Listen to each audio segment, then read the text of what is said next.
Chapter break. Short literary escapes. Classic audio pills for your commute, bedtime unwind, or a break anytime. At Chapter Break, we carefully select and curate iconic passages from classic novels, scenes that are powerful, memorable, reflective, and a joy to listen to. Whether it's a timeless first chapter, a dramatic turning point, or a magical moment, each episode offers you the essence of great literature, one short escape at a time. This chapter break is The Great Gatsby, by F. Scott Fitzgerald, 1925. Chapter 9, The Green Light Fades. When the party ends, only the truth remains.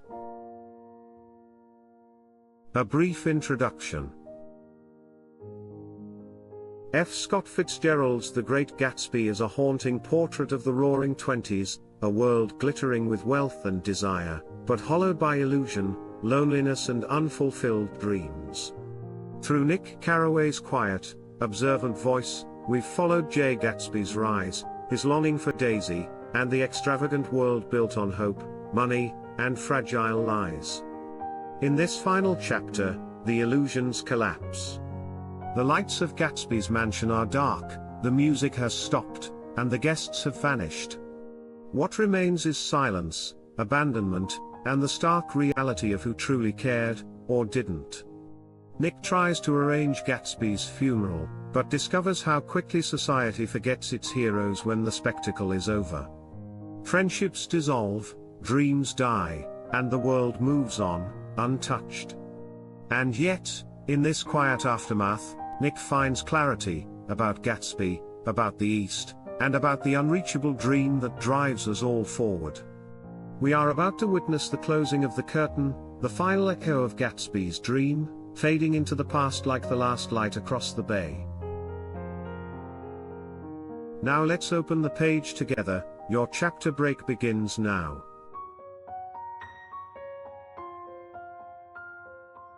Chapter 9? I took him into the drawing room, where his son lay, and left him there.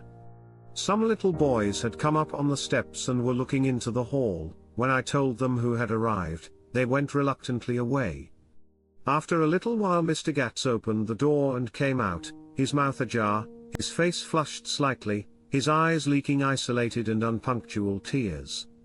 He had reached an age where death no longer has the quality of ghastly surprise, and when he looked around him now for the first time and saw the height and splendor of the hall and the great rooms opening out from it into other rooms, his grief began to be mixed with an awed pride. I helped him to a bedroom upstairs. While he took off his coat and vest, I told him that all arrangements had been deferred until he came. I didn't know what you'd want, Mr. Gatsby. Gats is my name.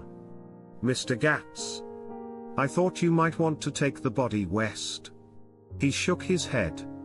Jimmy always liked it better down east. He rose up to his position in the east. Were you a friend of my boys, mister? We were close friends. He had a big future before him, you know. He was only a young man, but he had a lot of brain power here. He touched his head impressively, and I nodded. If he'd have lived, he'd have been a great man. A man like James J. Hill. He'd have helped build up the country. That's true, I said, uncomfortably. He fumbled at the embroidered coverlet, trying to take it from the bed, and lay down stiffly, was instantly asleep. That night an obviously frightened person called up, and demanded to know who I was before he would give his name. This is Mr. Carraway, I said. Oh. He sounded relieved. This is Klipspringer. I was relieved, too, for that seemed to promise another friend at Gatsby's grave. I didn't want it to be in the papers and draw a sightseeing crowd, so I'd been calling up a few people myself. They were hard to find. The funeral's tomorrow, I said. 3 o'clock, here at the house.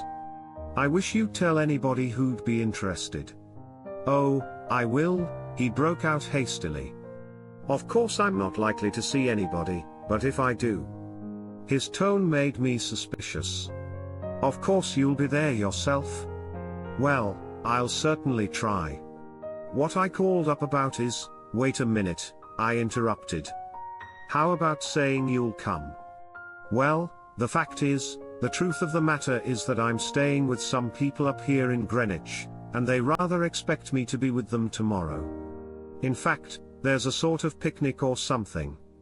Of course I'll do my best to get away. I ejaculated an unrestrained "huh."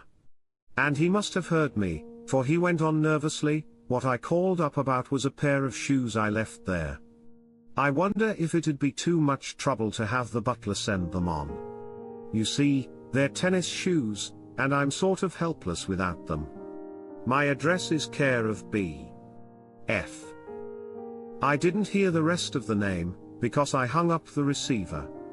After that I felt a certain shame for Gatsby. One gentleman to whom I telephoned implied that he had got what he deserved. However, that was my fault, for he was one of those who used to sneer most bitterly at Gatsby on the courage of Gatsby's liquor, and I should have known better than to call him. The morning of the funeral I went up to New York to see Meyer Wolfsim. I couldn't seem to reach him any other way. The door that I pushed open, on the advice of an elevator boy, was marked the Swastika Holding Company, and at first there didn't seem to be anyone inside.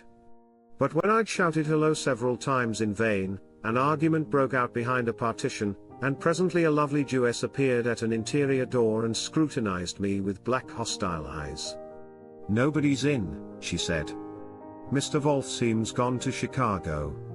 The first part of this was obviously untrue, for someone had begun to whistle the rosary, tunelessly, inside. "Please say that Mr. Carraway wants to see him. I can't get him back from Chicago, can I?" At this moment a voice, unmistakably Wolfsim's, called Stella. From the other side of the door. "Leave your name on the desk," she said quickly. "I'll give it to him when he gets back. But I know he's there." She took a step toward me and began to slide her hands indignantly up and down her hips. "You young men think you can force your way in here any time," she scolded. "We're getting sick and tired of it.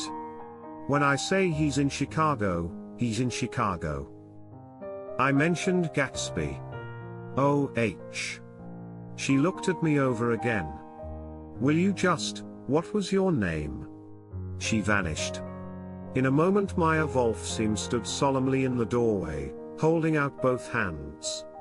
He drew me into his office, remarking in a reverent voice that it was a sad time for all of us, and offered me a cigar. "My memory goes back to when first I met him," he said. "A young major just out of the army and covered over with medals he got in the war. He was so hard up he had to keep on wearing his uniform because he couldn't buy some regular clothes. First time I saw him was when he came into Weinbrenner's pool room at 43rd Street and asked for a job. He hadn't eaten anything for a couple of days. 'Come on, have some lunch with me,' I said. He ate more than $4 worth of food in half an hour. 'Did you start him in business?' I inquired. 'Start him?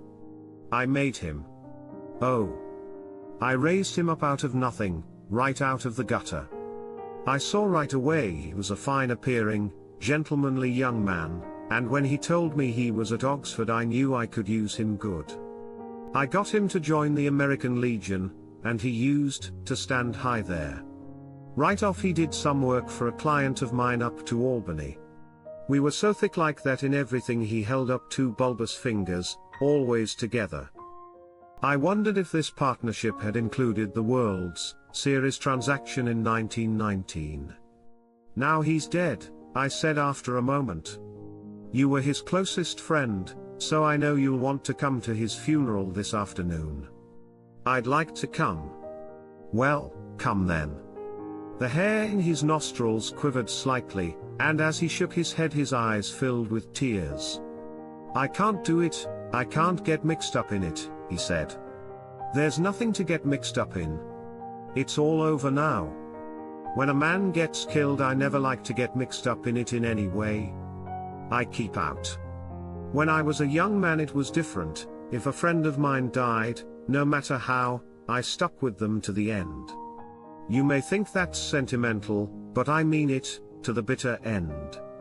I saw that for some reason of his own he was determined not to come, so I stood up. "Are you a college man?" he inquired suddenly.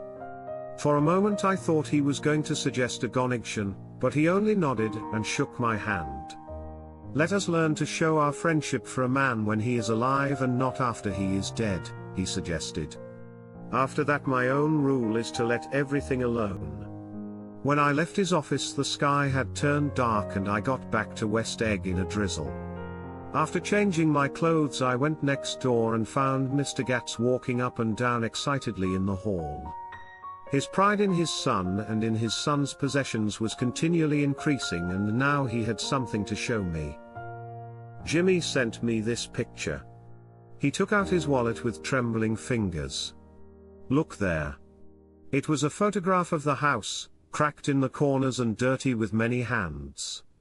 He pointed out every detail to me eagerly. "Look there." And then sought admiration from my eyes. He had shown it so often that I think it was more real to him now than the house itself. "Jimmy sent it to me. I think it's a very pretty picture. It shows up well. Very well. Had you seen him lately? He come out to see me 2 years ago and bought me the house I live in now. Of course we was broke up when he run off from home, but I see now there was a reason for it. He knew he had a big future in front of him. And ever since he made a success he was very generous with me. He seemed reluctant to put away the picture, held it for another minute, lingeringly, before my eyes. Then he returned the wallet and pulled from his pocket a ragged old copy of a book called Hopalong Cassidy. Look here, this is a book he had when he was a boy. It just shows you. He opened it at the back cover and turned it around for me to see. On the last flyleaf was printed the word schedule, and the date, September 12, 1906. And underneath, rise from bed, 6 a.m. Dumbbell exercise and wall scaling, 6:15 to 6:30. Study electricity, etc., 7:15 to 8:15. Work, 8:30 to 4:30 p.m. Baseball and sports, 4:30 to 5. Practice elocution, poise and how to attain it, 5 to 6. Study needed inventions, 7 to 9. General resolves. No wasting time at shafters or, a name indecipherable. No more smoking or chewing. Bath every other day. Read one improving book or magazine per week. Save $5, crossed out, $3 per week. Be better to parents. I came across this book by accident, said the old man. It just shows you, don't it? It just shows you. Jimmy was bound to get ahead. He always had some resolves like this or something. Do you notice what he's got about improving his mind? He was always great for that. He told me I ate like a hog once, and I beat him for it. He was reluctant to close the book, reading each item aloud and then looking eagerly at me. I think he rather expected me to copy down the list for my own use. A little before 3 the Lutheran minister arrived from Flushing, and I began to look involuntarily out the windows for other cars. So did Gatsby's father. And as the time passed and the servants came in and stood waiting in the hall, his eyes began to blink anxiously, and he spoke of the rain in a worried, uncertain way. The minister glanced several times at his watch, so I took him aside and asked him to wait for half an hour. But it wasn't any use. Nobody came. About 5 o'clock our procession of 3 cars reached the cemetery and stopped in a thick drizzle beside the gate, first a motor hearse, horribly black and wet, then Mr. Gats and the minister and me in the limousine, and a little later 4 or 5 servants and the postman from West Egg, in Gatsby's station wagon, all wet to the skin. As we started through the gate into the cemetery, I heard a car stop and then the sound of someone splashing after us over the soggy ground. I looked around. It was the man with owl-eyed glasses whom I had found marveling over Gatsby's books in the library one night 3 months before. I'd never seen him since then. I don't know how he knew about the funeral, or even his name. The rain poured down his thick glasses, and he took them off and wiped them to see the protecting canvas unrolled from Gatsby's grave. I tried to think about Gatsby then for a moment, but he was already too far away, and I could only remember, without resentment, that Daisy hadn't sent a message or a flower.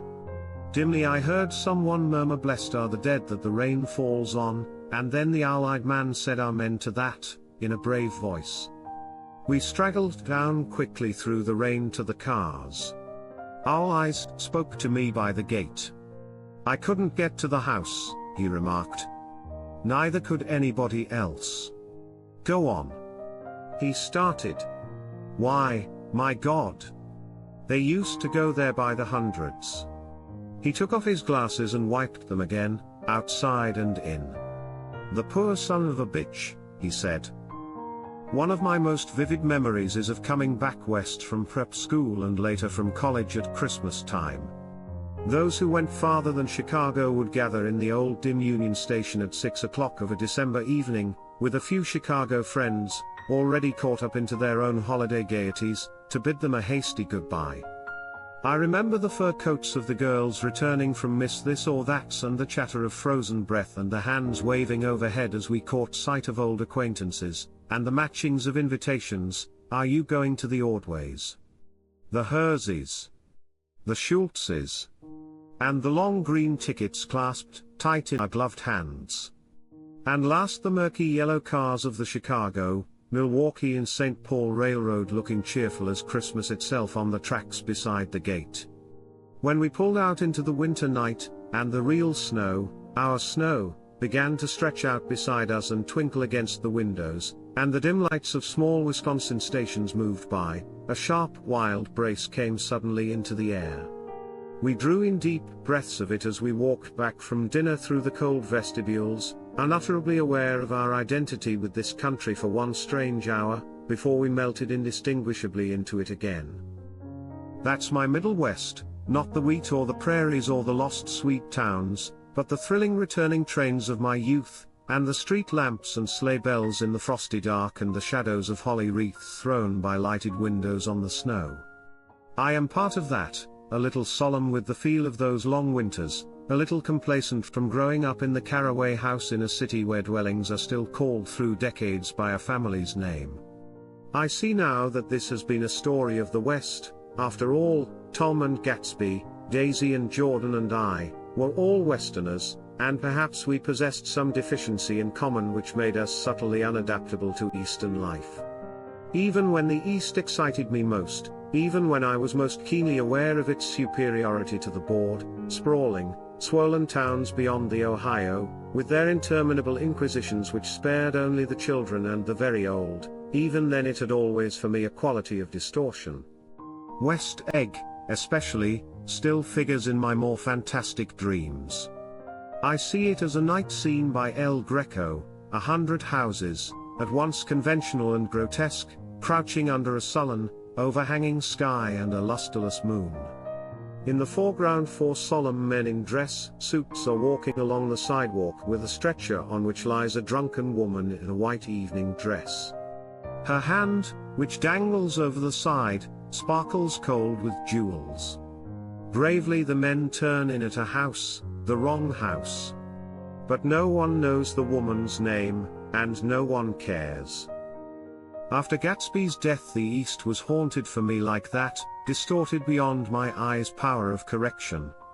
So when the blue smoke of brittle leaves was in the air and the wind blew the wet laundry stiff on the line, I decided to come back home. There was one thing to be done before I left, an awkward, unpleasant thing that perhaps had better have been let alone. But I wanted to leave things in order and not just trust that obliging and indifferent sea to sweep my refuse away. I saw Jordan Baker and talked over and around what had happened to us together, and what had happened afterward to me, and she lay perfectly still, listening, in a big chair. She was dressed to play golf, and I remember thinking she looked like a good illustration, her chin raised a little jauntily, her hair the color of an autumn leaf, her face the same brown tint as the fingerless glove on her knee. When I had finished, she told me without comment that she was engaged to another man. I doubted that, though there were several she could have married at a nod of her head, but I pretended to be surprised. For just a minute I wondered if I wasn't making a mistake, then I thought it all over again quickly and got up to say goodbye. "Nevertheless, you did throw me over," said Jordan suddenly. "You threw me over on the telephone. I don't give a damn about you now, but it was a new experience for me, and I felt a little dizzy for a while." We shook hands. "Oh, and do you remember," she added, "a conversation we had once about driving a car?" "Why, not exactly. You said a bad driver was only safe until she met another bad driver." "Well, I met another bad driver, didn't I? I mean, it was careless of me to make such a wrong guess. I thought you were rather an honest, straightforward person. I thought it was your secret pride." "I'm 30, I said. "I'm 5 years too old to lie to myself and call it honor." She didn't answer. Angry, and half in love with her, and tremendously sorry, I turned away. One afternoon late in October I saw Tom Buchanan. He was walking ahead of me along Fifth Avenue in his alert, aggressive way, his hands out a little from his body as if to fight off interference, his head moving sharply here and there, adapting itself to his restless eyes. Just as I slowed up to avoid overtaking him, he stopped and began frowning into the windows of a jewelry store. Suddenly he saw me and walked back, holding out his hand. "What's the matter, Nick? Do you object to shaking hands with me?" "Yes. You know what I think of you?" "You're crazy, Nick," he said quickly. "Crazy as hell. I don't know what's the matter with you." "Tom," I inquired, "what did you say to Wilson that afternoon?" He stared at me without a word, and I knew I had guessed right about those missing hours. I started to turn away, but he took a step after me and grabbed my arm. "I told him the truth," he said. He came to the door while we were getting ready to leave, and when I sent down word that we weren't in, he tried to force his way upstairs.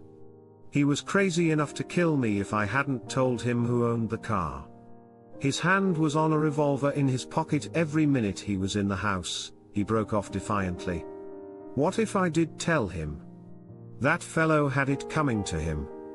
He threw dust into your eyes just like he did in Daisy's, but he was a tough one. He ran over Myrtle like you'd run over a dog and never even stopped his car. There was nothing I could say, except the one unutterable fact that it wasn't true. And if you think I didn't have my share of suffering, look here, when I went to give up that flat and saw that damn box of dog biscuits sitting there on the sideboard, I sat down and cried like a baby. By God, it was awful.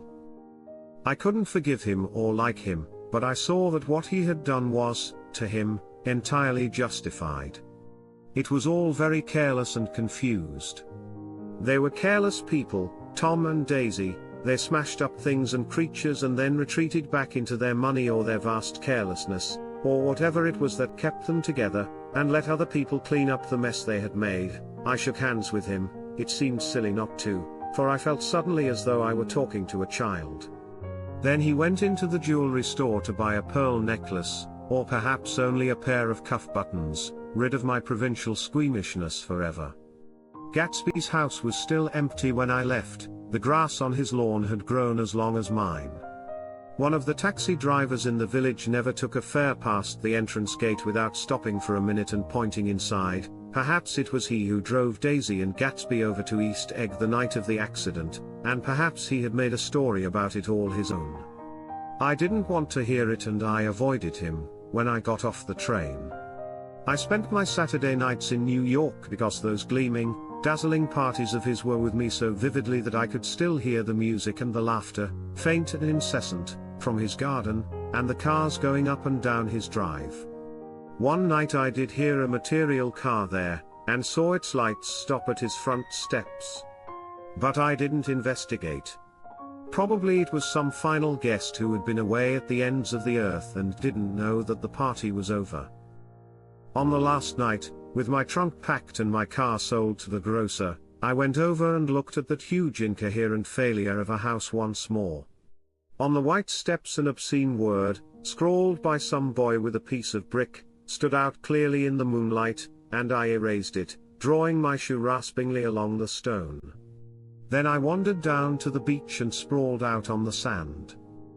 Most of the big shore places were closed now, and there were hardly any lights except the shadowy, moving glow of a ferryboat across the sound.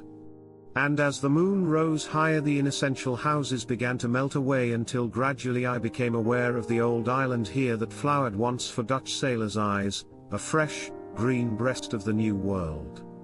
Its vanished trees, the trees that had made way for Gatsby's house, had once pandered in whispers to the last and greatest of all human dreams. For a transitory enchanted moment man must have held his breath in the presence of this continent, compelled into an aesthetic contemplation he neither understood nor desired, face to face for the last time in history with something commensurate to his capacity for wonder.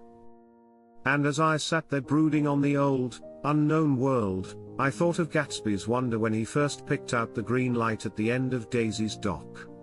He had come a long way to this blue lawn, and his dream must have seemed so close that he could hardly fail to grasp it. He did not know that it was already behind him, somewhere back in that vast obscurity beyond the city, where the dark fields of the Republic rolled on under the night. Gatsby believed in the green light, the orgiastic future that year by year recedes before us. It eluded us then, but that's no matter. Tomorrow we will run faster, stretch out our arms further. And one fine morning. So we beat on, boats against the current, borne back ceaselessly into the past.